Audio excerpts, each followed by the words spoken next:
Dear students class 9 आज हमारा topic है the shape of periodic table. इसमें हम ये देखेंगे कि जो पीरियोडिक टेबल का शेप है इस तरह हॉरिजॉन्टली अरेंज्ड है, तो इसका जो हॉरिजॉन्टल शेप है वो क्यों है, ठीक है। तो ये इलेक्ट्रॉनिक कॉन्फ़िगरेशन हमें बताएगा कि इलेक्ट्रॉनिक कॉन्फ़िगरेशन को जब हम स्टडी करते हैं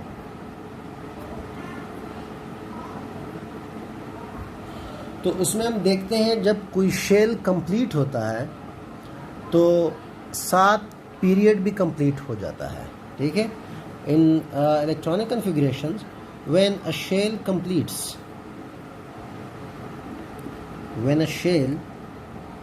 completes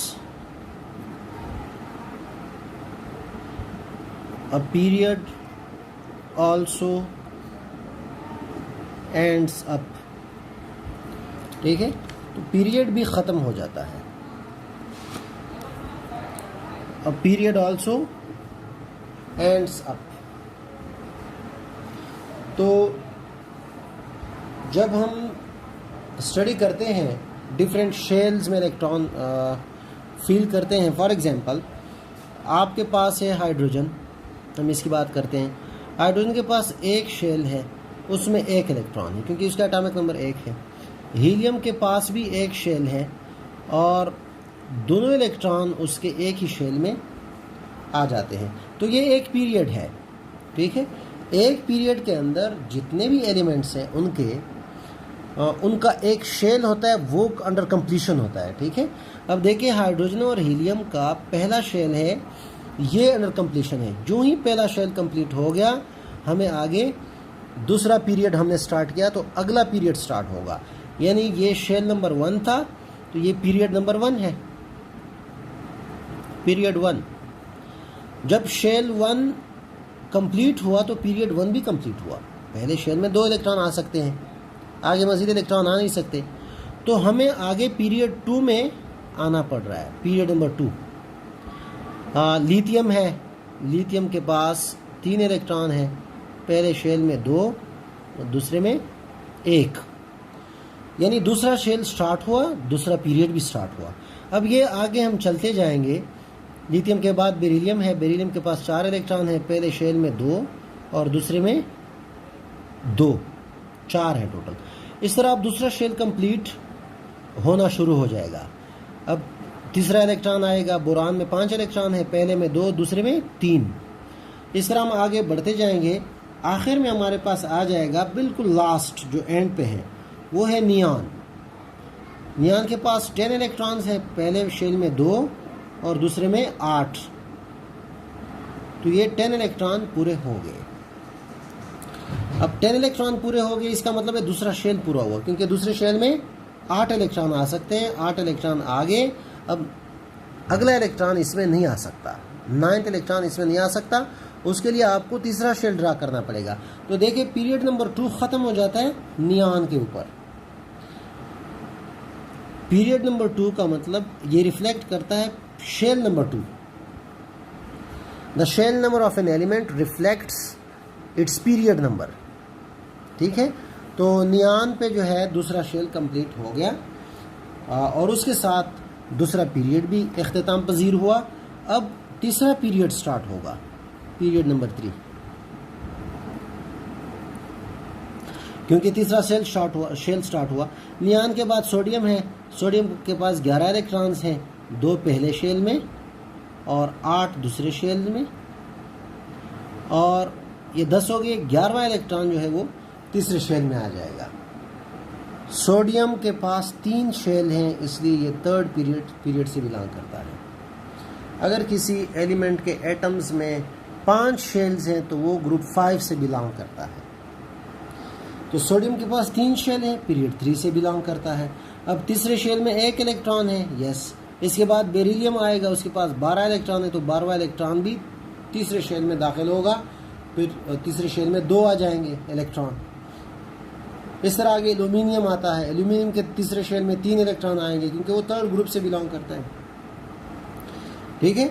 जो नंबर ऑफ इलेक्ट्रॉन है आउटर मोस्ट शेल में वो ग्रुप नंबर को भी रिफ्लेक्ट करता है, हम ऑलरेडी कर चुके हैं। सोडियम के तीसरे शेल में, आउटर मोस्ट शेल में, वैलेंस शेल में एक इलेक्ट्रॉन है, इसलिए ग्रुप 1 से बिलोंग करता है। लिथियम के भी आउटर मोस्ट शेल में एक इलेक्ट्रॉन है, ग्रुप 1 से बिलोंग करता है। हाइड्रोजन के भी आउटर मोस्ट शेल में एक इलेक्ट्रॉन है, तो ग्रुप 1 से बिलोंग करता है। तो number of valence shell electrons reflect the group number of element in which it is placed. ठीक है, तो और number of shells in an atom reflects its period number. तो नंबर ऑफ शेल जो है वो पीरियड नंबर को reflect करता है, और number of electron in outermost shell जो है वो ग्रुप नंबर को रिफ्लेक्ट करता है। हम आगे चलते जाएंगे, ये फिर पूरा हो जाएगा आर्गान पे। आखिरी आर्गान के पास 18 इलेक्ट्रॉन है, पहले में 2, दूसरे में 8, तीसरे में भी 8 आ जाएंगे। तो ये 8 इलेक्ट्रॉन इसमें पूरे हो गए। तो ऑक्टेट पूरा हो गया। हम आगे पढ़ेंगे अगले चैप्टर में, जो भी इसके बाद चैप्टर आने वाला है उसमें हम एक रूल जो है पढ़ेंगे, दैट इज ऑक्टेट रूल, और दूसरा रूल पढ़ेंगे दैट इज डुप्लेट रूल। तो octet rule, octet means, oct means 8। ठीक है, ये हम आगे डिटेल से पढ़ेंगे। ऑक्टेट और duplet. Oct means 8, dup means 2। तो जब पहले शेल में 2 इलेक्ट्रॉन आते हैं तो हम कहते हैं डुप्लेट कंप्लीट है, और मज़ीद इलेक्ट्रॉन पहले शेल में नहीं आ सकते, जस्ट 2 इलेक्ट्रॉन आएंगे। पहले शेल के अलावा आगे जितने भी शेल्स हैं उनमें 8 इलेक्ट्रॉन जब आ जाते हैं तो हम कहते हैं 8 से ज़्यादा नहीं आते इसमें, और ये कंप्लीट हो गया। तो जब 8 इलेक्ट्रॉन आगे आर्गान में टोटल 18 हो गए, तो ये शेल भी आर्गॉन का जो शेल है, आउटर मोस्ट शेल, ये भी कंप्लीट हो गया। तो जब ये शेल कंप्लीट हो गया तो पीरियड 3 भी कंप्लीट हो गया, यानी पीरियड यहाँ तक जा सकता है। पीरियड 3 जो है आर्गॉन तक जा सकता है, और पीरियड नंबर 2 जो है नियॉन तक जा सकता है, पीरियड नंबर 1 हीलियम तक जा सकता है। ठीक है, हीलियम, नियॉन, आर्गॉन ये एक ही ग्रुप के एलिमेंट्स हैं, जिनको कहते हैं हम नोबल गैसेस। नोबल गैसेस आखिरी ग्रुप है, ग्रुप 8 भी कहते हैं इसको, और ग्रुप 0 भी इसको कहते हैं कुछ नोमेनक्लेचर में। तो हर पीरियड जो है उसका एंड होता है किस पे, जब शेल कंप्लीट हो जाता है। इस तरह हमें शेप का पता चलता है। अगर ये सारे एलिमेंट एक ही लाइन में आते, सारे जो 118 एलिमेंट्स है, तो पीरियोडिक टेबल जस्ट एक लाइन बन जाता, सीधी लाइन। अब ये जो पीरियोडिक टेबल का शेप है जो इस तरह बना हुआ है, ये ऐसे बना हुआ है, ऐसे है, और आखिर में भी 2 पीरियड्स हैं, ये ग्रुप्स हैं इस तरह। तो इधर भी ग्रुप्स हैं, 10 ग्रुप्स हैं, और इधर भी 6 ग्रुप्स हैं। ठीक है, इस तरह हम डिटेल से आगे पढ़ेंगे। इधर जो है 14 ग्रुप्स बन जाते हैं। ठीक है, तो ये शेप है पीरियोडिक टेबल का। ये शेप किस वजह से है, ये हम किस तरह स्टडी करेंगे। This is the shape of periodic table. ये देखो, ये और फिर ये, और ये 2 नीचे भी 2 पीरियड्स हैं। ठीक है, तो इस तरफ पीरियड होते हैं जो हॉरिजॉन्टल होते हैं, ऐसे एलिमेंट्स की जो हॉरिजॉन्टल अरेंजमेंट है, और जो वर्टिकल है दे आर ग्रुप्स। तो पीरियड जो है वो 7 है, और ग्रुप्स जो है वो 8 है। इसमें 14 एलिमेंट्स है। इस तरह 2 पीरियड है ऐसे, लेंथेनाइट और दूसरा पीरियड एक्टेनाइट्स। आप खुद पीरियोडिक टेबल में देखें तो इनमें भी एलिमेंट्स है।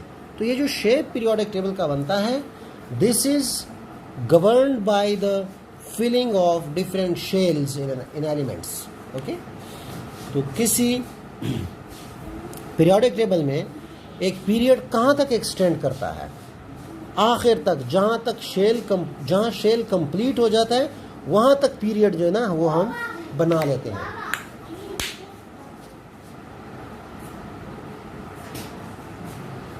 तो पीरियड जो है वो आगे एक्सटेंड हो जाता है वहाँ तक जहाँ तक शेल कंप्लीट।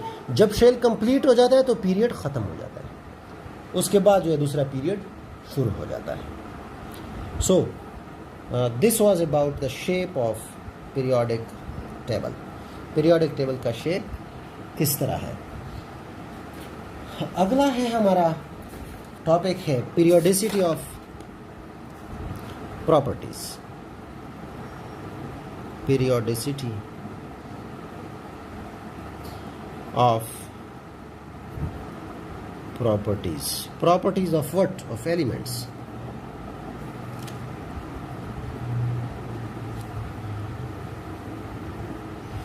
ठीक है.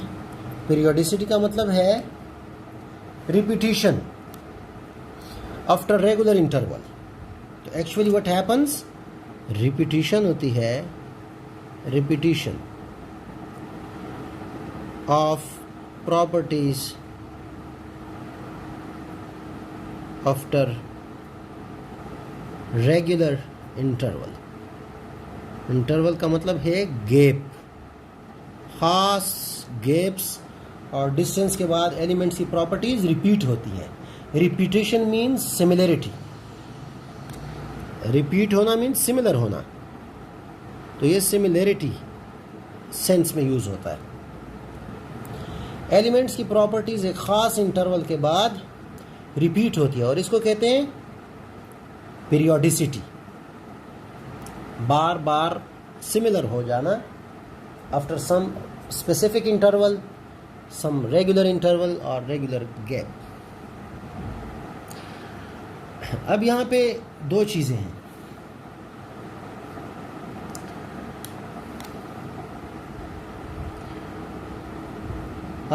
एक फिजिकल प्रॉपर्टीज है और दूसरे केमिकल प्रॉपर्टीज है.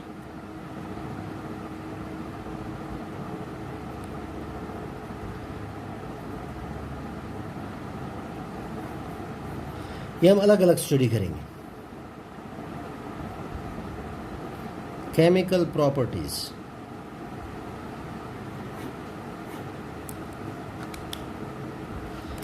फिजिकल प्रॉपर्टीज का जो दारोमदार है वो किस चीज पे है? डिपेंड ऑन साइज और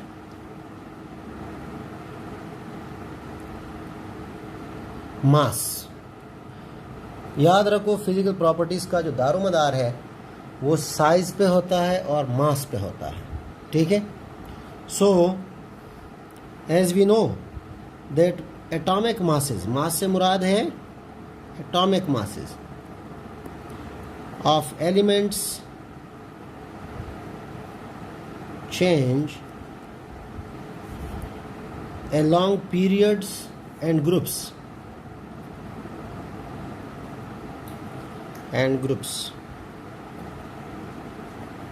along the period भी एटॉमिक मास इंक्रीज होता है और along the group भी इंक्रीज होता है.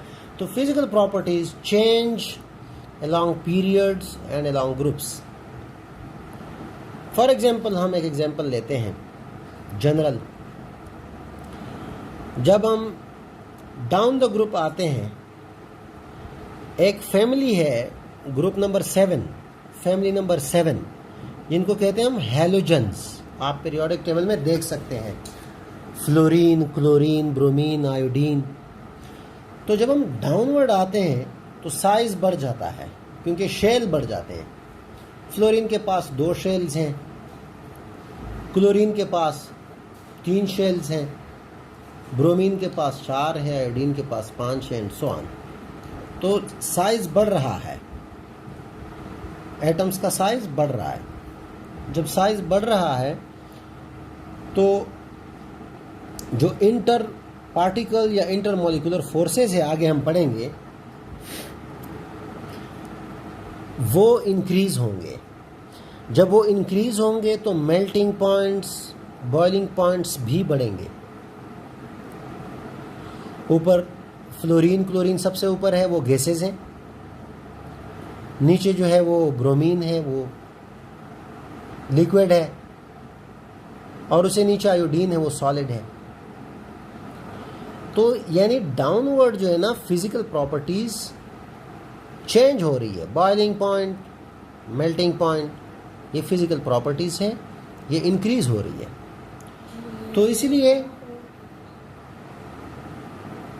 तो इसलिए physical properties along the group change हो रही है, अलोंग द पीरियड भी चेंज हो रही है. Melting points, boiling points, densities, All these properties which are physical, they change along the periods and groups. What is the reason? Because the size or atomic mass, they change. अब हम आते हैं chemical properties पे. Chemical properties depend on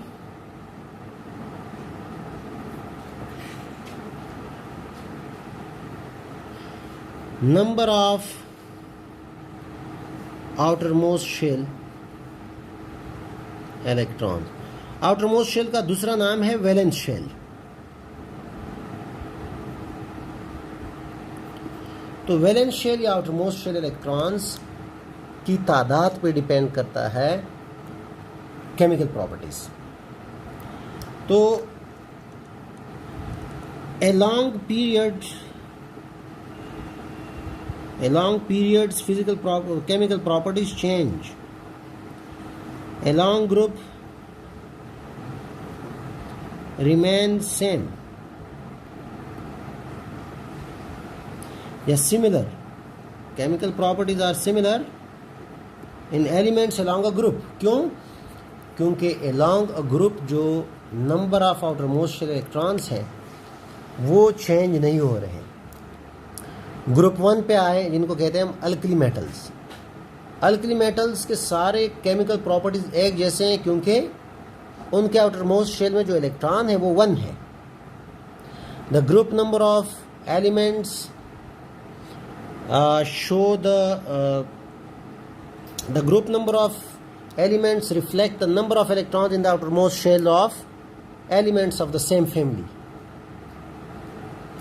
chemical properties outermost shell में electron की तादाद पे depend करते हैं. तो किसी ग्रुप के अंदर, एक खास ग्रुप के अंदर सारे एलिमेंट्स के आउटरमोस्ट शेल में इलेक्ट्रॉन की तादाद एक जैसी होती है तो हम कहते हैं कि उनके केमिकल प्रॉपर्टीज भी एक जैसे हैं. ग्रुप 2 पे आ जाएं, अल्कलाइन अर्थ मेटल्स, उनके केमिकल प्रॉपर्टीज सिमिलर है सारों के, हालांकि मास और साइज डिफरेंट है, लेकिन आउटरमोस्ट शेल में इलेक्ट्रॉन की तादाद सेम है तो हम कहते हैं कि yes their chemical properties are similar. तो chemical properties remain same along groups while physical property and chemical properties are different along period. Along period change. What change? Chemical properties. Why? Because number of outermost shell electrons are different. Period के अंदर जितने भी elements हैं उनके chemical properties एक दूसरे से different है, जबकि along द ग्रुप जो है वो सेम है क्योंकि आउटरमोस्ट शेल में इलेक्ट्रॉन की तादाद सेम है. So this was about the physical and chemical properties of elements in periodic table. Periodic table को जो नाम मिला है periodic का मतलब है repetition, similarity of properties.